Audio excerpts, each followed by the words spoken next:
Hey crafty friends, Christina here with you from Sunny Day Memories.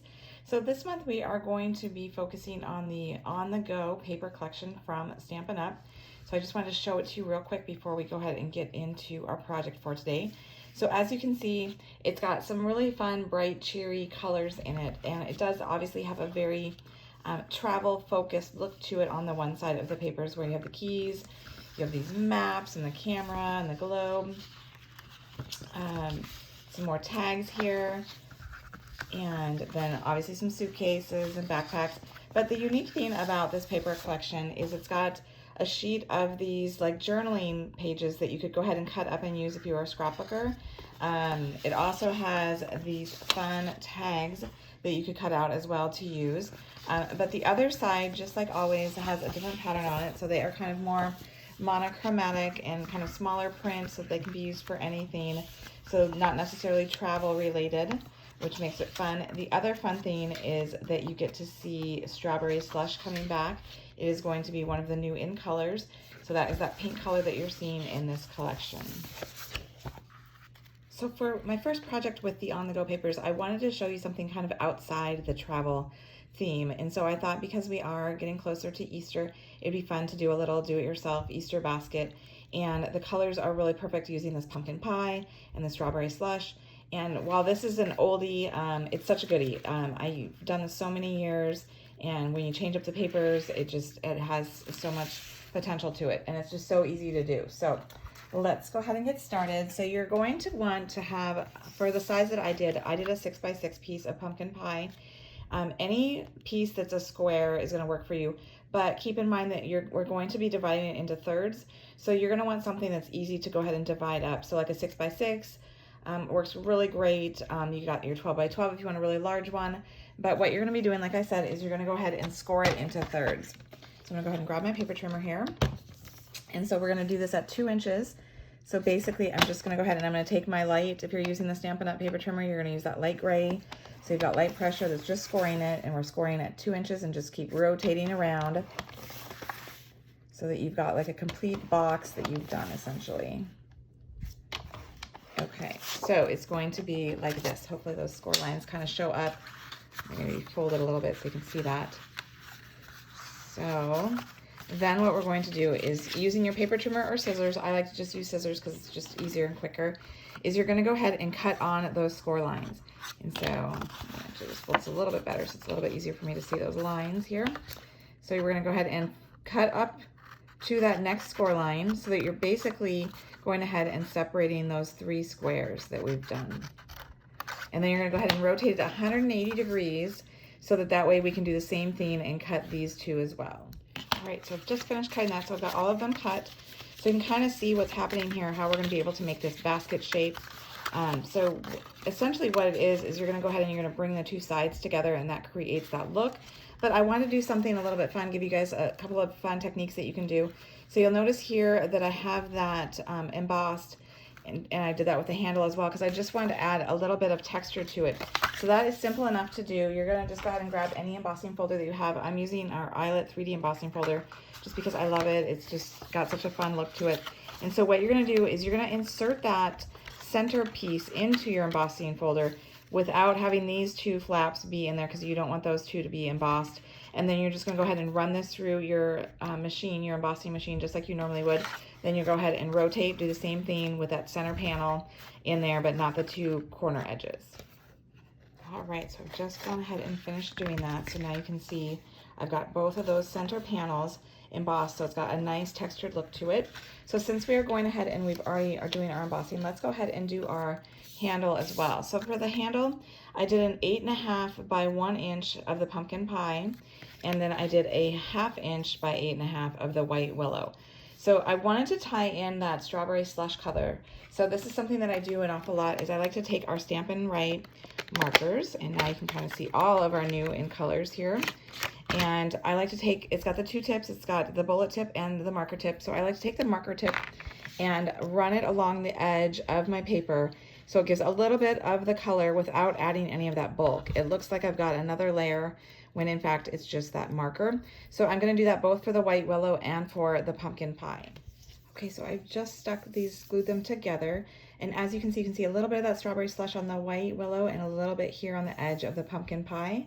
So I would recommend that when you do go ahead and glue these two together, since we are going to have it kind of curved to be the handle, that you use a liquid adhesive, because that will have a little bit more give in terms of giving that nice curve to it. And so then I'm just going to go ahead and simply put it into my embossing folder, and I'm going to run it through, and then I'm going to have to just rotate to get a little bit more, because it's a little bit longer, as you can see, than the embossing folder. All right, so now you can see I've got the full handle embossed. It looks super cute, got that texture, and it still shows that pink, that strawberry slush in there, so it ties in all of the colors nicely. So now we're gonna go ahead and we're going to decorate the 4 outer panels of our basket. And so I cut down the strawberry slush plaid and also some white willow. And so the white willow is, since these are 2 by 2 squares, I did the white willow at 1 3/4 and then the strawberry slush at 1 5/8. So there's just a tiny bit of that white willow showing. But I did want to add a little bit more texture to my basket. I'm not sure how well it's coming up, but you can see it's kind of fuzzy, the paper. I've kind of distressed that paper a little bit. So what you do, if you'd like to do this technique, is you're gonna go ahead and take your scissors, and I would recommend that, and I always recommend this, that you have 2 different pairs. You have one that you have for ribbon, so it stays nice and sharp when you're cutting your ribbon, and one that you do for paper. And so, because the paper is gonna go ahead and dull your scissors over time. So I go ahead and I open up my scissors, and you wanna be really careful about this, and you just rub it along the paper, and you can add more pressure or have it be really light. And as you can see, it just kind of roughs it up and gives it a nice textured look to it. A little bit of fluff, a little bit more dimension. So I'm gonna go ahead and do that for all 4 of my white willow pieces. Okay, so I've gone ahead and I've finished doing that edge distressing of my cardstock, my white willow, and then I've glued on the strawberry slush plaid. And I did want to mention one tip is that you will get a lot of those paper fibers when you are edge distressing the cardstock. So it might help for you to do that over a garbage can, so that you don't have to worry about so much mess on your crafting space. But it's not a big deal to clean it up either, but I did want to just mention that. So now you have all of those outer panels decorated with the white willow and the strawberry slush plaid. So then what we're going to do is we are going to attach the handle. So I am going to use our tear and tape for this, because I want it to be really strong, and because we have this strong dimension here with that 3D embossed, it's going to be a little bit trickier to adhere. So I'm going and I'm putting a couple pieces of my tear and tape here in the center of this particular panel, and then I'm going to use this to pick off the backing. And then what you're going to do is you're going to go ahead and take your handle and center it here over that, and press it down to get good contact. And then you're gonna do the same thing. You're gonna go ahead and, so that you can kind of visually see what's gonna be happening, it's gonna be glued onto this one.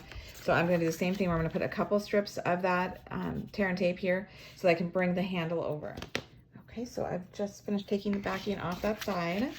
So now I can go ahead and bring it over, centering it, and then give it a good push, so that way it has good contact. So now we're gonna bring the side panels inward, so that way it creates the shape of the basket. So you could, in actuality, do the panels first and then do the handle on the outside, but I kind of like to sandwich the handle in there. I feel like it just gives it more stability being sandwiched between the 2 pieces. So what we're going to do for that is kind of similar to what we just did, is I'm gonna take the tear and tape, again, because I want it to be strong, but I am going to do bigger pieces because I want it to go all the way across the panel here, so that way it'll touch in different points. So you don't want to worry about having such short little strips. You want to have it go all the way across. And so I'm going to go like that. The other thing I'm going to do is, because the second one that I'm going to bring over is the right one, I'm going to add a little bit of extra tear and tape on the corner of that one, so that it will go ahead and have some place to make contact, because this one on the left is going to take up a lot of that tear and tape, and so it won't have as much of the adhesive to make contact with. So we're just gonna go ahead and take off these backings. All right, so we have all of our adhesive exposed. So we're gonna go ahead and we're gonna bring this in, and then we're gonna bring in our other one. And you're gonna wanna try to have them be about the same angle. So they are basically, I do have a little bit of adhesive there popping through that I don't want, so I'm just gonna kind of push that down. So you're trying to basically cover that handle so that's not exposed, you're not seeing that, and you wanna have these two kind of be similar angles so that it's not super tight on the one side and really wide on the other. So what I mean by that is you wouldn't want this one to be really tight in like that and then have this one be out like this, because it's not balanced. So you want to kind of be visually kind of getting them centered, covering that handle, and then it'll have a nice balanced look to it. So I'm going to go ahead and do that same thing that we just did, where I'm going to put 2 strips of that tear and tape on there, as well as a strip on the corner edge here of the right hand one to go ahead and adhere it and create the shape. Okay, the adhesive is exposed, so again we're going to do that same thing. We're going to go in, trying to balance that, covering up the adhesive.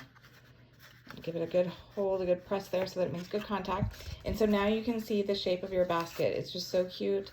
Perfect for putting some little eggs in there. So now all that's left is really decorating. And while all I did for mine was I took some of the strawberry slush twine, I took 2 strands that are 9 inches, and I just tied it in a bow, and I'm using a glue dot to affix it to the handle. There's so much more that you could do to decorate your basket. One thing that I think would be really cute, and I didn't do, but let me just pull it back in. One of the sheets, as you remember, has all these fun tags on it. It'd be really cute to put the recipient's name on it. You could stamp like a little bunny image or something on there. Super cute. Kind of go ahead and tie it on with the strawberry slush ribbon, or twine rather, and that would make it really cute. Just put some Easter grass in there, some Easter eggs, and you're all good. So what I again recommend is having a pair of scissors that are for ribbon or twine only, so then they're nice and sharp, so that I can go ahead and balance and get that to work out. And then I'm going to go ahead and take a glue dot and affix this right here, and that's all there is to it. So I hope that you've enjoyed it. Be sure to like this video and subscribe to our channel so you don't miss any future videos. And until next time, stay crafty.